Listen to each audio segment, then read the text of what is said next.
Guys, welcome back to my channel. I am Punamoku Midnight Files with Franklin na Kogno Krumjari. This is wari mo pura luxury ko mayam do ngasi wari say yam tina strange oiba yam tina scary ko aduga yam nasu kani unimaginable oiba adu wari mo ni ko high wari say mayam na yam request ro ko adugi haidi horror gi wari review na mayam hai ko adu horror gi wari sing manung dagi aina khara ko aingon da su khara experience oina khanjab ko adum wari amane bujara ise ado mayam na wari se tabiraga ko atang awa putham in the boina wari se loy fall tabiu aduga mayam na mina file with friendly sigi channel sibo support to bibo ina like amusum share subscribe to biramu adudi wari se hai hojara ko hai ba wari se khoi Japan hai ba yamna chokholawa adugumba country ko si mafam se to wari oidoine magi maming sina the cow head ko adum hek mayam na taw tam the wari se mayam na famous ni ko adum wari se maming ga taw yormani ko the cow head san gi makok ko hai bo wari se kamai to gi habudo yam hojik ta minarga phajana khaminar si ji wari se ai hojara ge yamna ing na chigna ko atom gi adugum laba yamna nungai ba weather una nga sina kelak ba aduga yamnu sing taba yamsu saba na taba yamna nungai ba adugumba weather do adugumba weather gi condition do aduda moi school ko Japan level school amagi mosi trip amma chatsena ko keno sina ojaga satra mayam siga pullaga trip amma chatsena moina sindoi ne ko hai ba trip se asi chatna bagi damukta satra mayam su yamna harau te am dana moi se adi trip chat paduda kari kari pochai puba khotpa aduga gai mafam da changba khotpa adagidi moi gi laiba sapot ke cha chani nangna gai prok toino aduga amaga se hangna dana moi se amna excited oirga dumaina high trip se asigi maramda leina ba matam ne ba ada oja sing se ju yamna excited oi ko gai no ha matam da asumba school trip hai se amaga connect tong ba ko mi atopa amaga connect tong ba aduga yamna connection strong ohen ba satram so ojagi marakte classroom da dum kino toroga punjilaga leib do itabi ko mapana tholaga kamaina behavior magi personality ma'am se loina experience obun nabagi tamta adu dan jamane school trip ko mase ko duda ma'am se loina excited oye moi ma'am se haraudana khotana loina amaga si wari se hadi ako school trip sa tore no isi sa torba ko torba school amaga se wari sandana khotana moi group chat se ko almai on tore ma'am se tayari puno mag loire do tamna moi school trip sa pagi date se ase yosal le ada school trip sa pagi date se ro podagi di ma'am se loina ngasi di school trip sa to ni khotoi ma'am se ngan ko ngasai gi magi school se ase lagnare do school se lagnaraga moigi bus sama wai ko bus sama warega bus sida moisel oin tongaga mai chatuni ko ada bus se ngasai oja du ka khale bus sida satra mayam su mathang dang ka khale moi mi masing thire mi masing surba sutraba yenge aduga da mi masing sure haiga moise trip tu gi ramukta khongsan ba hore ada trip se yamna harokum tam dadi atu kematik yamna nungai na mayam se isai saktana khotana aduga amaga musu wari sanadana ko somna kanda group to wari sanabani khangde moi pro phone ke budonaraga video namdana isai saktana langdana khotana khedana mosi am nungai na leire ko aduga sai sumai sum leire sida excited oido sum adugi energy do adi preserve toroga thamsidi am wabani group kumba kina chatpa matam sida ko haidi group activity excursion gumba school trip chatpa matam sida aduna moina moigi energy se sum low oitharak ko han excitement yam orimado bus to sum tongo ala ko sum si waba khol basi hawre ne adai moi so entertainment pa amadagi moi oja sing du hare haidi sir kino ai akoi ma'am se ware khole entertainment oina ba ojaina thenagi ba wari otai adum wari khar libiro khotpiro na moina haire ko adu anda oja sing sina haire moida adu hoi fare adudi khoi Japan gi yamna famous oiba adum ba paranormal legends me amama leisa sisa hanoi su yamna interesting oini khali aduna wari se ai libira ke haina moina wari se tamna mathang liba hore ko adu ganda ꯀꯃꯥꯏꯅ ꯇꯧꯏ ꯍꯥꯏꯕꯗ ꯃꯣꯏꯒꯤ ꯖꯄꯥꯟꯒꯤ ꯂꯩꯔꯤꯕ licence ꯃꯣꯏꯒꯤ ꯂꯩꯔꯤꯕ horror ꯁ꯭ꯇꯣꯔꯤꯁꯤꯡꯀꯣ ꯁꯤꯁꯦ ꯃꯊꯪ ꯃꯊꯪ ꯂꯤꯔꯛꯄꯁꯤꯗ ꯂꯥꯁꯇ ꯁ꯭ꯇꯣꯔꯤ ꯑꯃ ꯌꯧꯔꯛꯑꯦ ꯁ꯭ꯇꯣꯔꯤ ꯑꯃꯁꯦ ꯃꯣꯏꯅ ꯋꯥꯔꯤꯁꯦ ꯁꯨꯝ ꯇꯥꯔꯛꯄ ꯃꯇꯝꯗ ꯃꯌꯥꯝꯁꯦ ꯌꯥꯝꯅ ꯑꯦꯛꯁꯥꯏꯇꯦड ꯑꯣꯏꯔꯒ ꯃꯌꯥꯝꯁꯤ ꯍꯦꯛ ꯌꯦꯡꯕ ꯃꯇꯝꯗ ꯃꯣꯏꯁꯨ ꯃꯅꯥꯀꯣꯡꯒꯥꯁꯤ ꯊꯥꯡꯒꯠꯇꯅ ꯇꯥꯗꯅ ꯈꯣꯠꯇꯅ ꯃꯣꯏꯁꯦ ꯌꯥꯝꯅ ꯑꯦꯛꯁꯥꯏꯇꯦड ꯑꯣꯏꯅ ꯎꯏꯀꯣ ꯑꯗꯨꯒ ꯉꯁꯥꯏꯒꯤ ꯋꯥꯔꯤ ꯑꯃ ꯂꯥꯛꯑꯦꯕꯀꯣ ꯍꯥꯏꯔꯤꯕ ꯋꯥꯔꯤꯁꯦ ꯀꯔꯤꯅꯣ ꯍꯥꯏꯕ ꯃꯇꯝꯗ ꯗ ꯀꯥꯎ ꯍꯦꯠ ꯍꯥꯏꯕ ꯋꯥꯔꯤꯗꯣ ꯑꯗꯨ ꯑꯣꯏꯗꯣꯏꯅꯦꯕ ꯑꯗꯨꯀꯥꯟꯗ ꯑꯁꯤꯗ ꯀꯃꯥꯏꯅ ꯇꯧꯏ ꯍꯥꯏꯕꯗ ꯃꯣꯏꯒꯤ ꯂꯩꯔꯤꯕ ꯁꯥꯇ꯭ꯔꯁꯤꯡꯁꯦ ꯑꯁꯤꯅ ꯋꯥꯔꯤꯒꯤ ꯃꯃꯤꯡꯁꯦ ꯍꯦꯛ ꯇꯥꯕꯗ ꯃꯣꯏꯁꯦ ꯂꯣꯏꯅ ꯃꯃꯤꯠ ꯅꯥꯁꯦ ꯆꯞ ꯆꯞ ꯆꯞ ꯌꯨꯡꯈꯠꯄ ꯃꯤ ꯈꯔ ꯌꯥꯎꯔꯦꯕ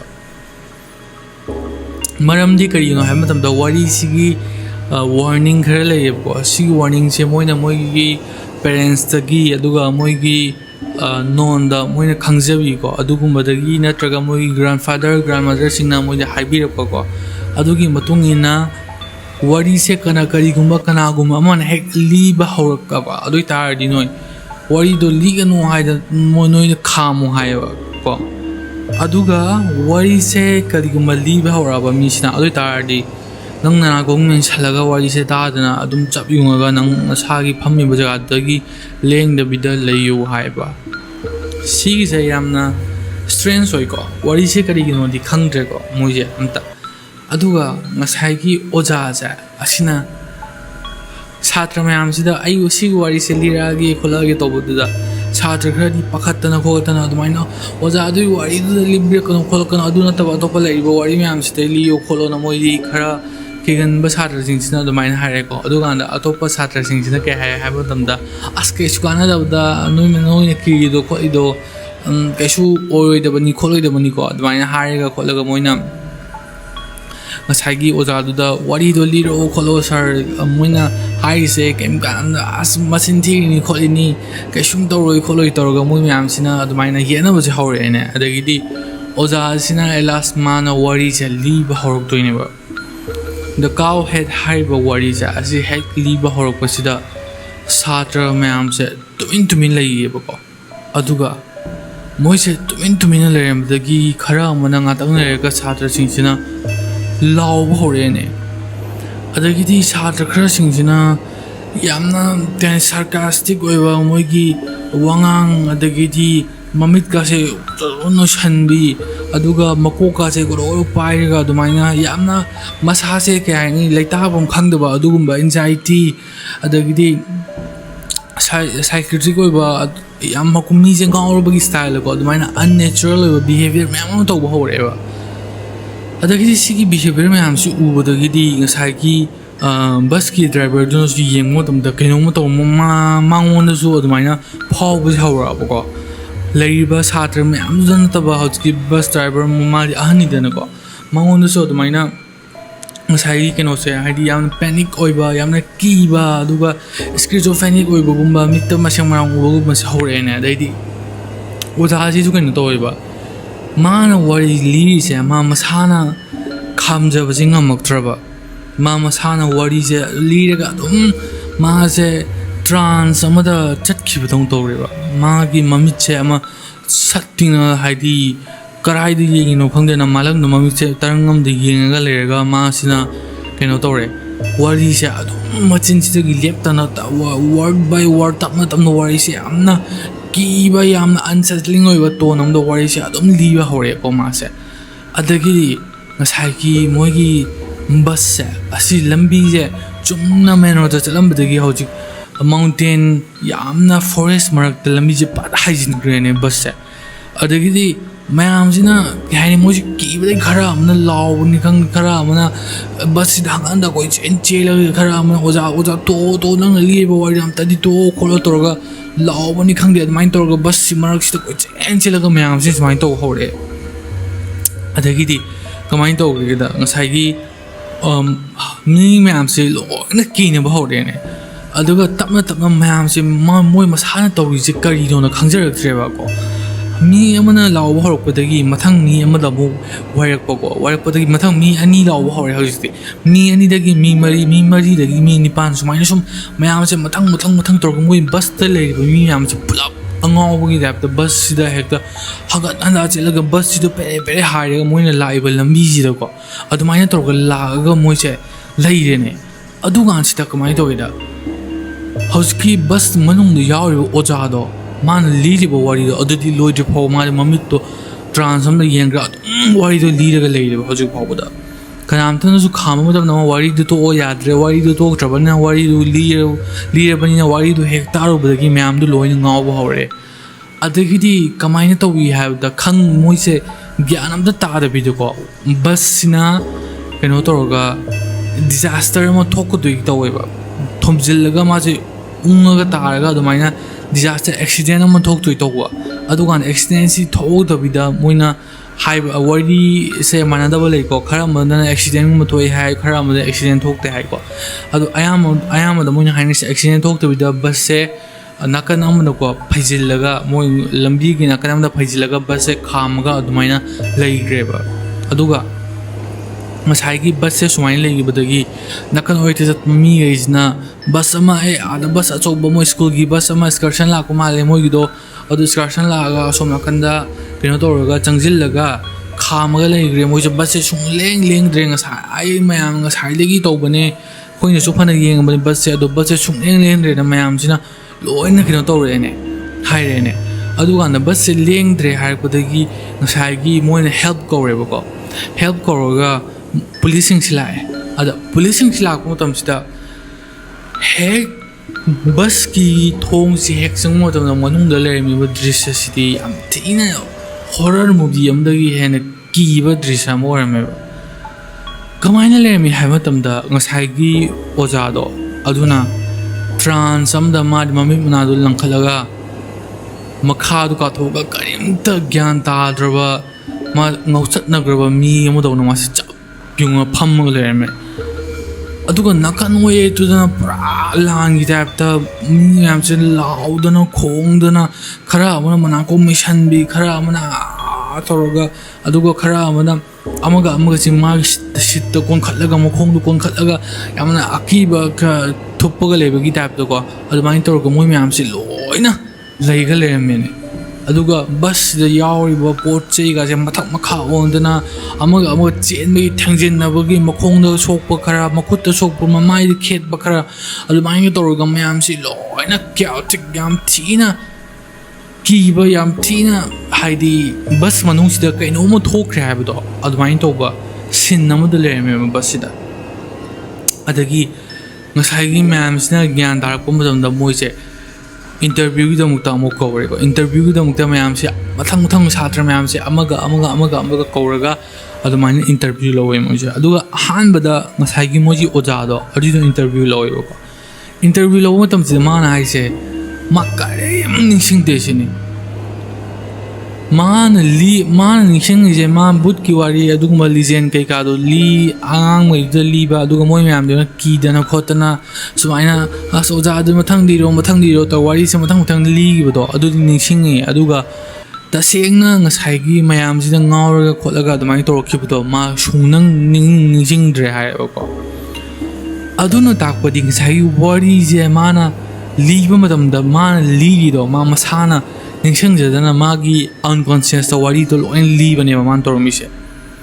ꯑꯗꯒꯤꯗꯤ ꯁꯥꯇ꯭ꯔ ꯃꯌꯥꯝꯁꯦ ꯑꯃꯨꯛ ꯏꯟꯇꯔꯚ꯭ꯌꯨ ꯂꯧꯔꯦꯀꯣ ꯁꯥꯇ꯭ꯔ ꯃꯌꯥꯝꯁꯦ ꯏꯟꯇꯔꯚ꯭ꯌꯨ ꯂꯧꯕ ꯃꯇꯝꯗ ꯃꯣꯏꯅ ꯍꯥꯏꯁꯦ ꯀꯔꯤꯝ ꯅꯤꯡꯁꯤꯡꯗꯦ ꯁꯤꯅꯦ ꯃꯣꯏꯁꯦ ꯋꯥꯔꯤꯗꯣ ꯀꯔꯥꯅꯣ ꯑꯗꯨꯒ ꯋꯥꯔꯤꯒꯤ ꯗꯤꯇꯦꯜꯗꯨꯅ ꯀꯔꯤꯅꯣ ꯋꯥꯔꯤꯗꯨꯅ ꯀꯔꯤ ꯃꯃꯤꯡ ꯀꯧꯕꯅꯣ ꯀꯥꯎꯍꯦꯠ ꯍꯥꯏꯕꯗꯣ ꯑꯗꯨꯇꯪ ꯅꯤꯡꯁꯤꯡꯕꯀꯣ ꯑꯗꯨꯒ ꯉꯁꯥꯏꯒꯤ ꯋꯥꯔꯤꯗꯨꯒꯤ ꯁꯇ꯭ꯔꯛꯆꯔꯗꯨꯅ ꯀꯔꯤꯅꯣ ꯋꯥꯔꯤꯗꯨꯗ ꯀꯔꯤꯒꯤꯗꯃꯛꯇ ꯅꯣꯏꯅ ꯀꯤꯔꯤꯅꯣ ꯈꯣꯠꯂꯤꯅꯣ ꯍꯥꯏꯕꯗꯣ ꯀꯔꯤꯝ ꯅꯤꯡꯁꯤꯡꯗꯦ ꯍꯥꯏꯕ ꯃꯣꯏ ꯃꯌꯥꯝꯁꯦ ꯑꯁꯤꯀꯥꯟꯁꯤꯗ ꯃꯣꯏ ꯃꯌꯥꯝ ꯀꯩꯅꯣ ꯄꯨꯂꯤꯁꯁꯤꯡꯁꯤꯗꯤ ꯉꯛꯑꯦꯅꯦ ꯃꯣꯏꯗꯤ ꯍꯥꯏꯗꯤ ꯀꯃꯥꯏꯅ ꯃꯣꯏꯅ ꯑꯗꯨꯛ ꯌꯥꯝꯈ꯭ꯔꯕ ꯕꯁ ꯑꯃꯗ ꯇꯣꯡꯉꯤꯕ ꯃꯤ ꯍꯥꯏꯁꯦ ꯌꯥꯝꯗ꯭ꯔꯕꯤꯗ ꯃꯤ 30-40ꯗꯤ ꯑꯣꯏꯔꯝꯗꯣꯏꯅꯦꯕ ꯅꯠꯇ꯭ꯔꯥ ꯑꯗꯨꯒꯤ ꯁ꯭ꯀꯨꯜ ꯑꯃꯒꯤ ꯀ꯭ꯂꯥꯁ ꯑꯃꯒꯤ ꯁꯥꯇ꯭ꯔ ꯃꯌꯥꯝꯗꯨꯅ ꯀꯔꯤꯝꯇ ꯅꯤꯡꯁꯤꯡꯗꯕ ꯍꯥꯏꯁꯦ ꯀꯩꯅꯣꯝꯃꯗꯤ ꯃꯣꯏꯒꯤ ꯃꯔꯛꯁꯤꯗ ꯍꯥꯏꯗꯤ ꯑꯃꯒ ꯁꯤꯌꯔ ꯁꯥꯏꯀꯣꯁꯤꯁꯅꯤ ꯈꯪꯗꯦ ꯑꯃꯅꯤ ꯈꯪꯗꯦ ꯑꯃꯗꯤ ꯁꯣꯏꯗꯅ ꯇꯧꯈ꯭ꯔꯦ ꯍꯥꯏꯕꯗꯣ ꯃꯣꯏ ꯃꯌꯥꯝꯁꯦ ꯀꯟꯐꯥꯔꯝ ꯑꯣꯏꯔꯒ ꯉꯁꯥꯏꯒꯤ ꯄꯨꯂꯤꯁꯁꯤꯡꯁꯦ ꯑꯁꯤꯗ ꯃꯣꯏꯅ ꯈꯜꯂꯦꯕꯀꯣ ꯑꯗꯨꯀꯥꯟꯗ ꯃꯣꯏꯁꯨ ꯎꯄꯥꯏ ꯂꯩꯇ꯭ꯔꯦ ꯄꯨꯂꯤꯁꯁꯤꯡꯁꯤꯗꯤ ꯎꯄꯥꯏ ꯂꯩꯇ꯭ꯔꯦ ꯀꯩꯅꯣ ꯍꯥꯏꯕ ꯃꯇꯝꯗ ꯃꯣꯏꯅ ꯏꯟꯇꯔꯚ꯭ꯌꯨ ꯇꯧꯔꯨꯅꯤ ꯍꯪꯉꯨꯅꯤ ꯀꯔꯤꯝꯇ ꯈꯪꯉꯔꯣꯏ ꯃꯣꯏ ꯀꯩꯝꯇ ꯈꯪꯗꯦ ꯍꯥꯏꯔꯅꯤ aduna moisu upai leitreba haidi kamain toroga case moi loisondoino kamain toroga kari tawbadagi chhatra mayam che soino kholino aduga oja da manan sige da busu oja dusu ngasai mana toido ma masalu khangde harga legrame adi chhatra mayam duna oja na wari libagi ni hai to dusu kari wari li no kholino chu ka imda khangdrabani na moisu karim da hai bangam dreba ko sigi case am tina famous oigiba adugumba case ama oiko ngasai the cow head hariba wari che liruraga chhatra mayam jina karimda nishingdaba aduga ngasai liriba mido aduna karimda nishingdaba se adu karigino haibado adi matangda mung lake ko the cow head haiba wari se moigi legend sigi matungina hari se kaino haiba tamda the cow head haiba wari se hek liriba mido aduna wari ge word ama babu nishingoyeba word ti lai jana semicolon comma full stop on ni singoi word ki syllable aduga letter na mo ni singoi ba wari gi ba aduna li ma mana su ni singoi aduga ta gri ba mioi do aduna su wari do sungning ni singoi ba aduna wari ja amuka halaga li ke haiba da impossible way ba li ba sungam ngomoi ba kai no haimon tamda wari li de mi duna aduga ta ri mi duna wari do punchi wena sungning nisang aro aduna mana li do wari do nisang drabani na kai de mo li uni wari do natra aduna title du khakta nising do ni da cow head haiba aduga sigi wari che taba mi ge ja asi se tasengna masai gi chhatra sing du gi matang da di moi do khara khaktang moi do yam thina mi simina thoktana khotana ri tawgitana adubu worse oibe case mi je ngawba aduga mi je mi gi brain je chai khaiba aduga ma se psychiatric orekpa ko aduga yam thina mi gi phibam muti go si ga loina hongalaga yamna kiba adugumba trans amda chatkhiba adu halako sunga ya da normal sung taw taw ya da adugumba yam thokali hai ko da kaw he chawari je hectar mi hoi ge je aduga war tai ba mi ge dun so wari je sungni ni singoi hai ba aduna legend ji da hainari se ngasai gi the cow head have a wari je lead mi no so sungni ni singaroi tari ba mi no so sungni ni singaroi aduna moi legend ji da kari khakta survive to ya ba tamda kana gumba kari gumba mi yo yamana wari che liba horaba lire ibo mi do achama mi di ora more ba kai na ma tam si wari che kana am ta na khang da ba kana am ta na amurak li ba ni singoi da wari ne ba adu ma an de lirek to ni na tra adu ma je achama mi am di ora more adu na kana gumba kari gumba mi yo yamana adu gumba mi yo yamana wari che hek liba horaba adu da di mangon da hayu wari che khudak ta nang li ga no wari che tok tho hayu adu kari gumba bana persistent ni ko wari se liba horok taragadi ma je khamba ngam wari se liba horok taragadi nang na ko min simba tare adu nang wari se ta senna dana ko adu leiba tare harega sumaina legend je survive to eba kai no hayo tamda ngasai gi asengbo wari di karam ta na khangde ba adu ne wa sigi legend sigi khwai de ki kiri je kai no hayo tamda wari do yaukte haiba legend gi manung jida wari do gi consequence me am do adu khaktane ba yauri se taseng da kawai thai ba ji kari no haib do wari je taseng khangam de ba du detail kara kakti lai ko mayam jina thajana bi ko adu du kari no haima tamda moina thajai je wari je ngasai gi creature ama gi wari ne sini yamna sathiba mina yengda hingchai tamba adu maman ba ko creature ama ko ma aduga ma gi makok se san gi makok pan ba aduga mi ama creature ama gi wari ni hai ko khara mana adu khara mana hai se village ama da thoki ba amna sathi ba tamthi ba aduga thodok ama aduda san ko kaw se siga mari ne ba thodok ama thoki ko si maram da ne na mayam sin hai ko aduna swain toraga wari je haidi details si kakta leba atoba detail amata leite ba ko aduna mayam sina the cow head have wari je hek ni da gari nang wari se sungta tabiru anu natrali nang ngaur ga chatki bo ya adu nang ngaur do maram chu am khangoi ko mayam na adumai toraga the cow head haidana wari se Japan yam thina famous hoiba yamna interesting hoiba adumba legend amo orega lei ko aduda losin ringai sida mayam haidi aina adum toina haigan ba aigi opinion do adum haijarmge ayu haijo harga sigi se am thing strange for ko wari se yamna aina gi direct ba wari se sumal manadre ba haidi wari sida wari do main detail gi wari do yautre ba yautrabani na ina kamaina sida thajai de hairu ni na tra adubu mayam na hainai se haidi yam thina strange to strange da yamna strange oiman ba wari ama oire aduna ai opinion bu haijo hai tar gadi myam jo thengna da ba kanam da na si wari se le kom tam da tabi da ba adum oyo go myam na lai phatana wari si sung thengna da bo oiro aduga ai so mai thengna da bo oijarege aduga aso okon da myam do loina ngak thok piraga adugum ba do thengna da na yam nungaina ko haidi soina ngam dana myam su tek ta kai dina laibe oibiu midnight falls with Franklin da gi mai kai da su myam gi damakta boni jari aduga myam na gi wari se loyu phau da bi gi damakta haidinga li tana thagat jari aduga myam na ai midnight falls with Franklin asibu support to bi boina wari se nungai brega di like to biramu share to biramu subscribe to biramu adum gi mamal yam na khubi sing aduna subscribe button sing aduna na mission bi duna midnight falls with Franklin asibu support to biramu wari nungai nungai myam pro ga lakchage ado week amada yam toin that pangam jaga chu ko ai thabak na chinjabagi ado myam na ngakpi ga ni lepa itana support to biu ado mathang gi wari to thengna si nungai nungai wari myam pujar karam wari do myam na to ningi ha du so adum haibiramu ko adu horror gi wari ha do atop myam su purga lakpa ngam jabo ojage adu di mathang gi wari do thengna sing asi di sai sum lo shinjarage myam putum ko hainga itana thagachari thank you bye